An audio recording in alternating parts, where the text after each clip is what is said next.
Mesdames et messieurs, bonsoir. Merci d'avoir choisi RTI 1 à la une de ce 20h.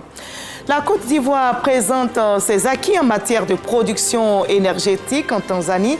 Le parc national de l'énergie de notre pays a été présenté ce lundi aux partenaires économiques et investisseurs internationaux et c'était en présence du Premier ministre Robert Begré-Mambé. Ce pacte vise entre autres à accélérer le rythme d'accès à l'électricité.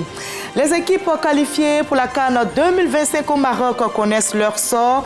Le tirage a eu lieu aujourd'hui à Rabat et la Côte d'Ivoire, championne en titre, est logée dans la poule F avec le Cameroun, le Gabon et le Mozambique. Le Maroc, pays hôte, est dans le groupe A avec le Mali, la Zambie et les Comores. La CAN aura lieu du 21 décembre 2025 au 18 janvier 2026 au Maroc.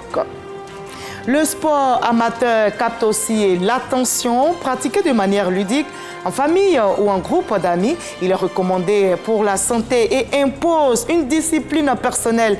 Plusieurs sportifs du dimanche optent pour le maracana, le footing, la marche sportive ou le vélo. Vous avez le choix entre ces disciplines qui visent à renforcer le cardio.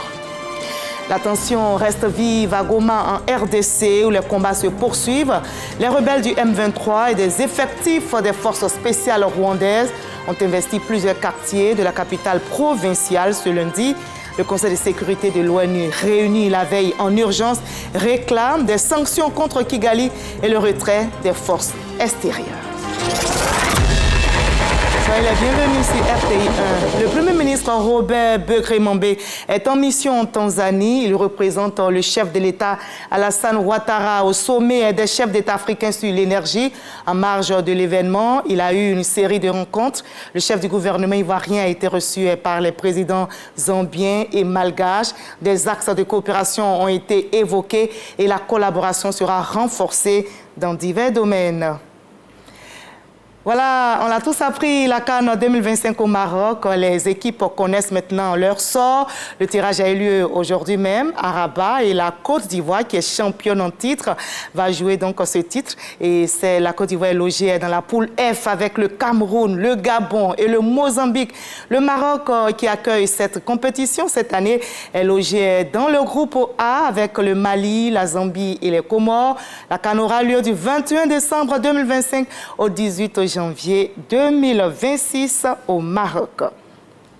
Voilà, le sport amateur capte aussi l'attention, pratiqué de manière ludique en famille ou en groupe d'amis. Il est recommandé pour la santé et impose une discipline personnelle. Plusieurs sportifs du dimanche optent pour le maracana, le footing, la marche sportive ou le vélo. Eh bien vous, quel choix avez-vous fait?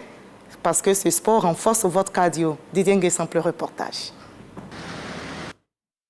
Dimanche matin, le soleil se lève sur la ville, faisant lui ses rayons sur la population. C'est le moment idéal pour Jean Toutia et son épouse, des adeptes de la marche sportive, d'arpenter à petite foulée les rues de leur quartier Cocody Faya. Pour eux, le week-end commence avec le sport. Vu toutes les contraintes liées à notre alimentation et aux nombreuses maladies qu'on a, je pense que faire du sport certains jours de la semaine favorise vraiment la santé physique. Le baromètre, c'est toi-même ta santé. Et si aujourd'hui tu as pu faire 5 km et que le week-end prochain, tu arrives à faire 6 à 7 km, tu vois déjà qu'il y a une évolution sur le plan sportif et sur le plan toi-même de ta santé, de tes performances physiques. En fait. De la marche au footing, il suffit d'allonger sa foulée. Et le plaisir qui en découle reste le même. J'ai eu à faire du bodybuilding et du sport en salle de gym et tout. Mais par manque de temps, on finit par payer et puis on n'arrive pas forcément à suivre la cadence. Moi, je fais mon footing, j'essaie de faire ça à contresens, c'est-à-dire dans le sens dans lequel les voitures arrivent pour pouvoir voir les voitures venir. On dit qu'il faut être vigilant. Voilà, lorsqu'on court en bordure de route. Ce basketteur amateur s'échauffe sur le trottoir avant de rejoindre ses amis. Comme je travaille au plateau, donc je cours jusqu'à ici 1 fois ou 2 fois par semaine. Le matin, je fais un peu de pompe, traction et les week-ends, je cours. Je fais aller-retour du rond-point ici jusqu'à l'autre côté, les extrémités, voire 10 km comme ça. La corde à sauter, la marche et le footing, mais aussi le vélo. Ce cycliste se ferait un chemin entre les automobilistes et les piétons, à défaut de pistes cyclables sur nos routes. Malgré les risques d'accident et la pollution due au rejet de gaz d'échappement, la satisfaction de pédaler et de transpirer est plus forte. L'être humain, il est fait pour ne pas être sédentaire. Il faut qu'il bouge. Les usagers de la route, on sait l'indiscipline qu'il y a. C'est à nous-mêmes déjà de se protéger et puis de faire en sorte qu'il n'y ait pas d'accident. Si la rue est le terrain par excellence des sportifs du dimanche, certains ont choisi les espaces aménagés pour la pratique du sport, comme le jardin de la première dame Dominique Ouattara. Nous sommes un club d'amis du quartier. Nous avons décidé de nous mettre ensemble pour venir jouer au Maracana. Nous sommes ici en tout cas pour garder la forme et généralement nous sommes là chaque dimanche. Loin des contraintes de performance des sportifs professionnels et des défis liés à leur carrière, les sportifs du dimanche pratiquent le sport en tant que loisir et pour leur bien-être. Cet espace offre un des rares planchodromes d'Abidjan, endroit dédié à la pratique du skateboard et du roller. Coach sportif de cette discipline, Mac encadre certains élèves. La volonté d'apprendre et l'amour. Si tu as l'amour, ça passe. L'équilibre, il y a des étapes pour avoir l'équilibre. Au fur et à mesure, on vous apprend. Ma fille a commencé à faire roller et je me suis dit pourquoi pas, moi aussi. Ça faisait vraiment longtemps que je ne le faisais pas. Mais en fait, j'avais pas tout à fait oublié et ça revient petit à petit au fur et à mesure que je pratique. Face aux maladies métaboliques, le sport amateur gagne du terrain avec de plus en plus d'adeptes. Seuls ou en groupe, les sportifs du dimanche bénéficient désormais d'espaces consacrés à la pratique du sport, avec notamment la construction de 10 agoras, des complexes multisports sur l'ensemble du territoire, comme celui-ci dans la commune d'Abobo.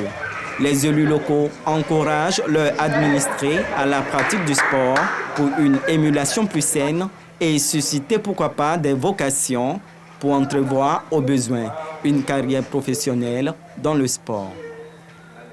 Voilà, et le sport, c'est la santé. Il faut donc faire cet exercice. Les détenteurs de droits coutumiers affectés par la construction du port sec de Fekese-Dougou sont indemnisés. Le ministre des Transports, Amadou Koné, vient de leur remettre des chèques au nom du gouvernement. Et ce sont près de 4 milliards 700 millions de francs CFA qui ont été remis aux bénéficiaires. Charles Tatou. Construction du port sec de Fekese-Dougou. Le gouvernement ivoirien vient de tenir sa promesse en matière d'indemnisation des détenteurs de droits coutumiers et des personnes affectées par le projet. 4 milliards 700 millions de francs CFA. C'est l'enveloppe globale décaissée par l'État en faveur des frais d'indemnisation. Le ministre des Transports, Amadou Koné, s'est rendu en personne à Fekese-Dougou, la capitale du Tchologo, pour la remise officielle des chèques aux bénéficiaires, dont le nombre est estimé à plus de 500 personnes. Occasion pour le premier vice-président du conseil régional du Tchologo et le coordonnateur du projet de révéler les avantages de cette présence du port sec. Nous avons reçu il y a 1 an nos maisons. Aujourd'hui encore, nous recevons les chèques pour le foncier.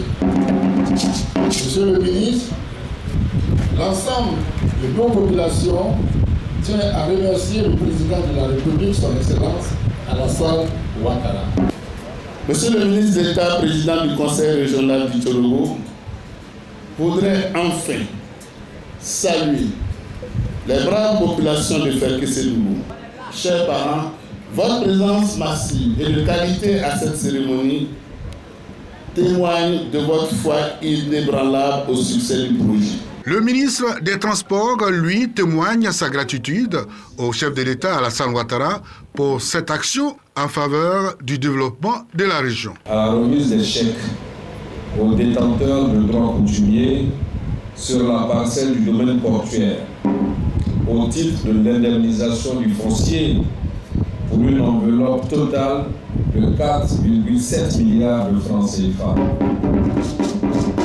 Portant ainsi le montant global du financement du volet social du projet à 14 milliards de francs CFA. Cette remise de chèques constituera un coup d'accélérateur à la réalisation du port sec de Fekese-Dougou qui vise le désengorgement du port autonome d'Abidjan et le rapprochement des débouchés des autres pays voisins. Le réseau des acteurs francophones est en gestation à thème et ce réseau sera mis donc à contribution pour une efficacité d'action à l'effet de réduire de moitié les accidents de la route et les décès accidentels dans leurs pays respectifs à l'horizon 2030. Les acteurs de la sécurité routière de 5 pays francophones sont donc à l'école du programme de politique de transport ici à Abidjan. Léon Bro. La mortalité routière, une crise mondiale représentant 1 200 000 décès en moyenne depuis 2004. En Afrique, ce sont 19 décès sur 100 000 habitants, toujours selon l'OMS. Réduire de moitié cette crise d'ici 2030, voilà qui convoque 5 pays d'Afrique de l'Ouest, signataires de la décennie d'action pour la sécurité routière des Nations Unies, devant le programme de politique de transport en Afrique. En offrant une plateforme de collaboration aux forces de police, les secteurs de l'éducation, de la santé, de la planification des transports, des ingénieurs routiers, pour qu'ils se réunissent et discutent de ces défis de façon commune. Comment avoir des routes, des usagers et des véhicules sûrs pour une mobilité plus sûre. 5 jours de formation et de renforcement de capacités, incluant des visites de sites et installations de sécurité routière. Ici, le modèle ivoirien augure d'une avancée, mais le gouvernement y attache encore du prix, selon le ministre des Transports. La stratégie nationale de sécurité routière, adoptée le 7 juillet 2021, dont l'objectif est de réduire le nombre de tués de 25% d'ici la fin de cette année et de 50% à l'horizon 2030, est l'expression de l'implication au plus haut niveau des autorités ivoiriennes dans l'amélioration de la sécurité routière en Côte d'Ivoire. 5 jours, du 27 au 31 janvier, durée de cette formation, la première des leaders de gestion de la sécurité routière en Afrique francophone. Le ministère du Commerce et de l'Industrie s'attelle à accélérer l'autonomisation des femmes et des jeunes à la clé le marché ivoirien de l'artisanat, MIVA, prévu du 22 au 27 avril prochain à Abidjan sur le thème artisanat, femmes et transformation. Et notez que les organisateurs veulent positionner l'artisanat comme bassin d'emploi et d'opportunités. Léon Bro. Les 8 branches, 40 corps de métiers et 245 métiers de l'artisanat, objet de la 6e édition du marché ivoirien de l'artisanat du 22 au 27 avril 2025 à Abidjan, avec pour thème artisanat, femmes et transformation. Parce qu'elles sont la croisée des chemins entre la tradition et la modernité. Elles perpétuent des savoir-faire ancestraux tout en intégrant des innovations qui répondent aux besoins des marchés contemporains. Leur engagement dans l'artisanat est un acte de résilience face à des défis sociaux, économiques et parfois même culturels. Le MIVA 6, donc pour accélérer l'autonomisation des femmes et des jeunes. Le ministre du Commerce et de l'Industrie y croit avec fermeté au regard de la contribution de ce secteur réputé bassin d'emploi et d'opportunités à la création de richesses. L'artisanat a généré une valeur ajoutée en hausse de 124%, passant de 3 856 milliards de francs CFA en 2015 à 8 634 milliards de francs CFA en 2022.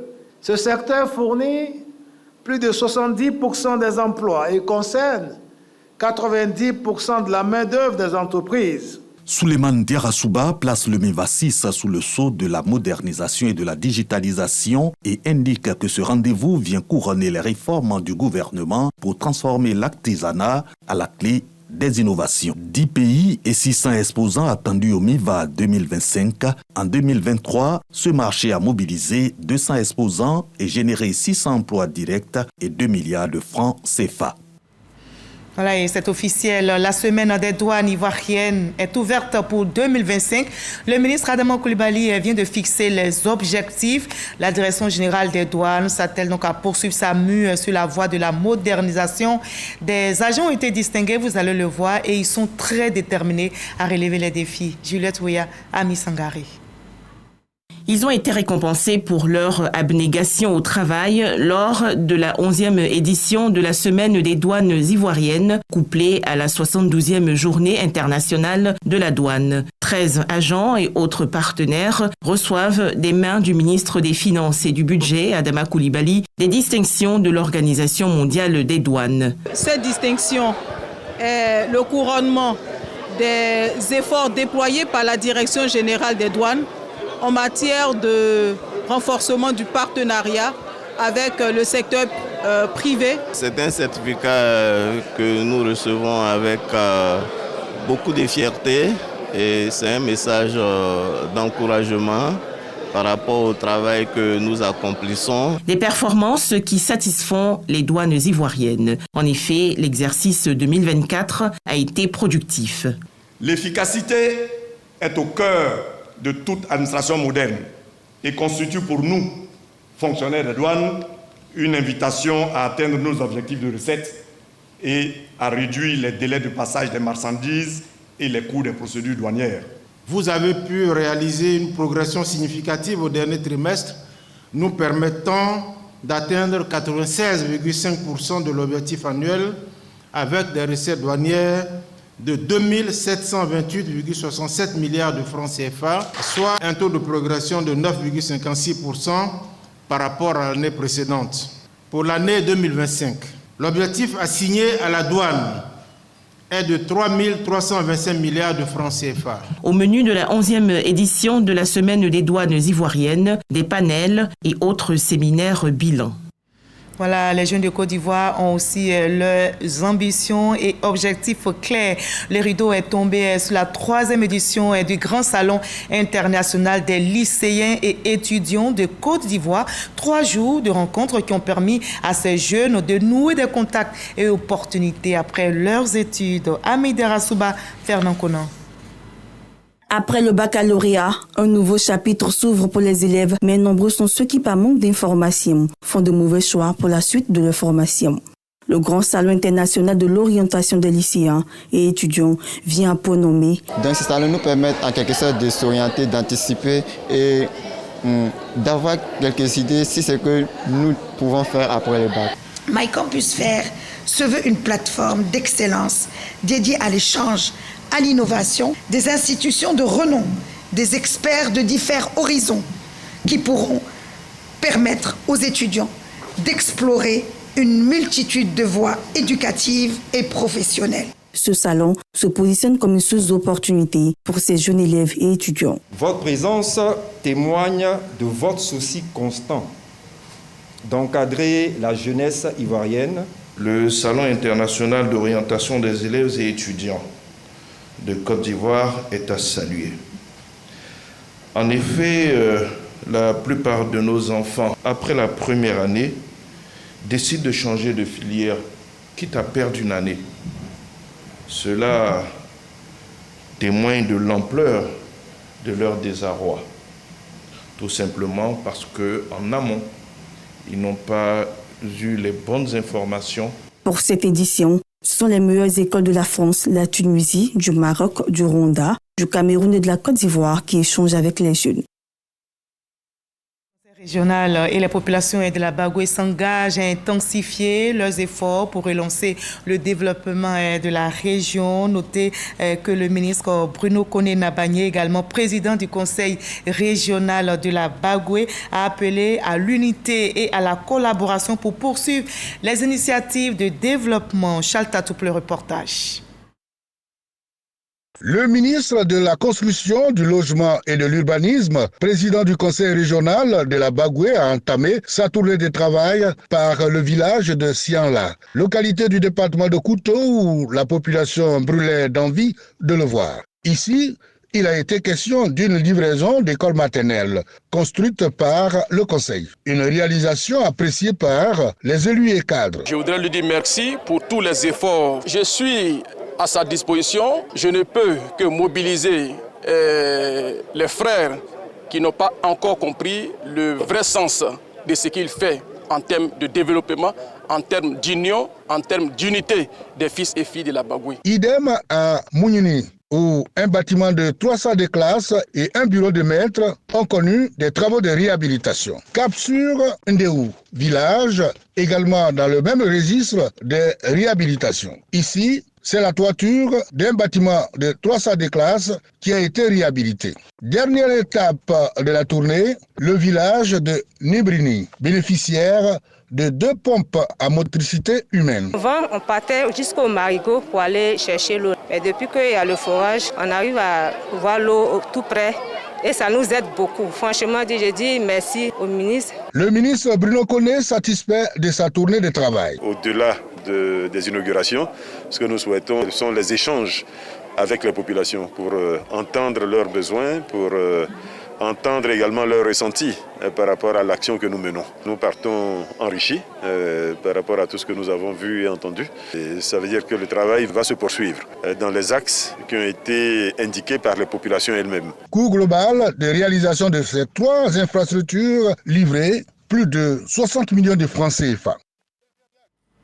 Voilà, on prend aussi le développement et la cohésion dans l'Ouest ivoirien. Je vous convie donc à cette rencontre entre les populations de la région du Cavali et la présidente du conseil régional, Anne Désiré Ouloto. Le reportage de Chris Diomandé commenté par Kone Siaka. Ils sont venus de tous les départements de la région du Cavali pour exprimer leur reconnaissance au président de la République, Alassane Ouattara, et à la présidente du conseil régional en cette nouvelle année. Ces confessions religieuses, journalistes, mouvements de soutien, agents du conseil régional, associations féminines, élus et cadres de la région ont répondu à l'appel de leur capitaine de la région, Anne Désiré Ouloto, au siège du conseil régional à Guiglo. Moment de communion fraternelle, mais aussi des présentations de vœux à leurs filles, dont le leadership dans la région du Cavali a permis une avancée considérable en termes de développement. Nous vous disons merci. Merci pour tout ce que vous faites pour les religieux. Merci pour tout ce que vous faites pour la communauté. Et merci pour tout ce que vous faites pour la jeunesse et les femmes. La présidente du conseil régional du Cavali a exprimé sa gratitude à la population. Anne Désiré Ouloto a par ailleurs ouvert une lucarne sur l'année 2025, année électorale. Une élection démocratique est ouverte à ceux qui peuvent être candidats selon la loi. Reconnaissons que le président Alassane Ouattara travaille bien. Même s'il y a encore des défis à relever, oui, il y a toujours des défis à relever parce que l'héritage est lourd. Je voudrais profiter de cette tribune pour vous dire officiellement que le président Alassane Ouattara, à notre demande, doit être candidat pour continuer l'œuvre. On ne remplace pas une équipe qui gagne. Nous devons confier les rênes de notre pays à celui qui peut. Tu veux, est-ce que tu peux construire des ponts? Est-ce que tu peux construire des routes? Laisse ton frère Alassane Ouattara.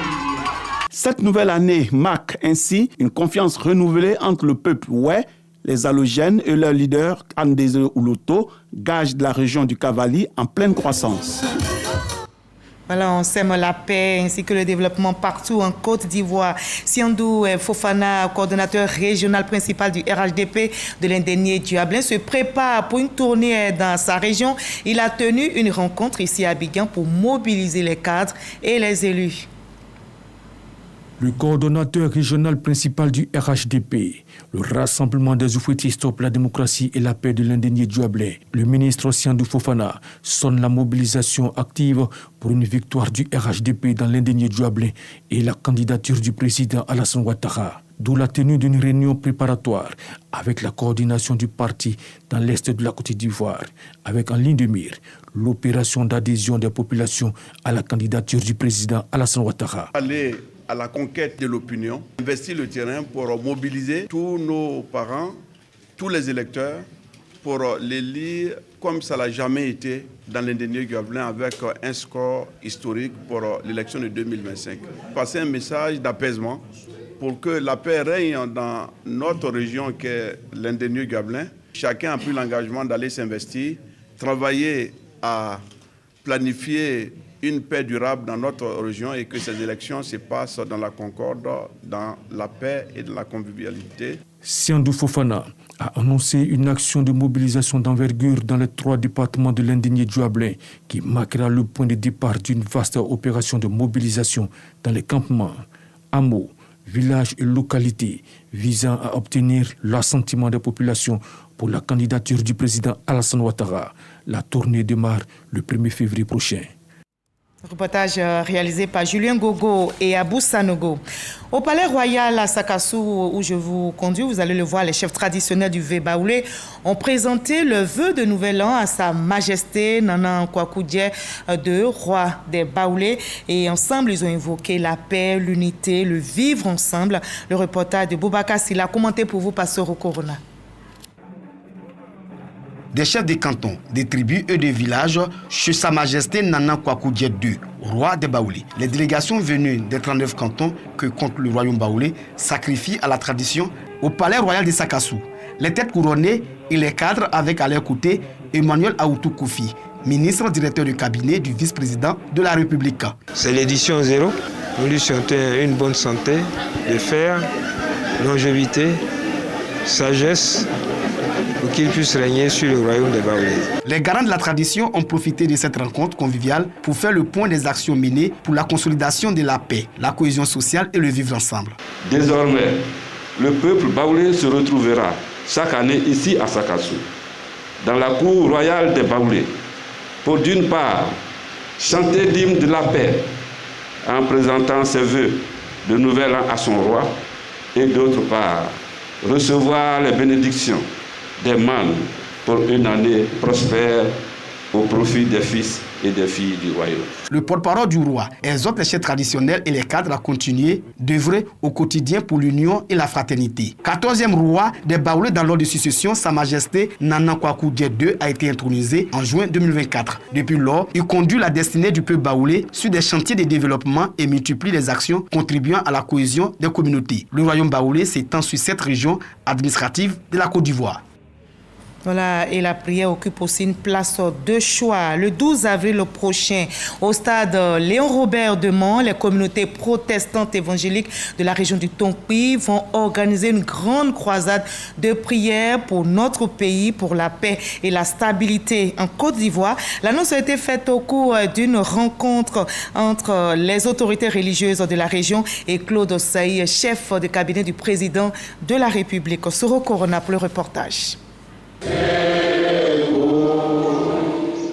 Rencontre de prières et d'échanges entre les guides religieux protestants évangéliques de la région du Tonkpi. Ce sont plus de 600 pasteurs qui prennent part à cette activité en prélude à la grande croisade de prière de l'ensemble de la communauté protestante et évangélique de la région du Tonkpi, prévue pour le 12 avril 2025 au stade Léon Robert de Mans. Le président Alassane a beaucoup fait pour la Côte d'Ivoire. Alors nous, en tant qu'hommes de Dieu, notre devoir, ce jour-là, ce sera les fils, les filles de la région qui viendront pour élever un mur de prière en l'honneur du président de la République et chef de l'État. C'est plus de 30 000 fidèles protestants évangéliques de toutes les communautés qui se réuniront afin que nous puissions encore une fois de plus, à travers nos prières, dire merci au chef de l'État pour le travail du développement qui s'amorce ici dans la région du Tonkpi. Une action soutenue par l'ensemble des pasteurs de la région. Depuis son accession au pouvoir en 2011, il n'a pas cessé de travailler pour le bonheur de chaque Ivoirien.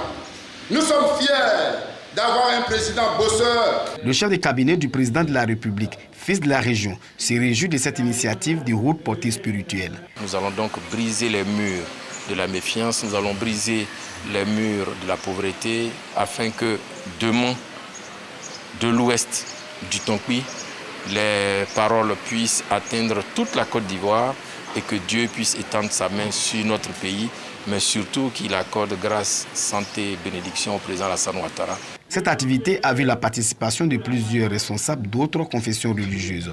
Prières, louanges, chants et danses à la gloire du Seigneur ont mis fin à cette activité.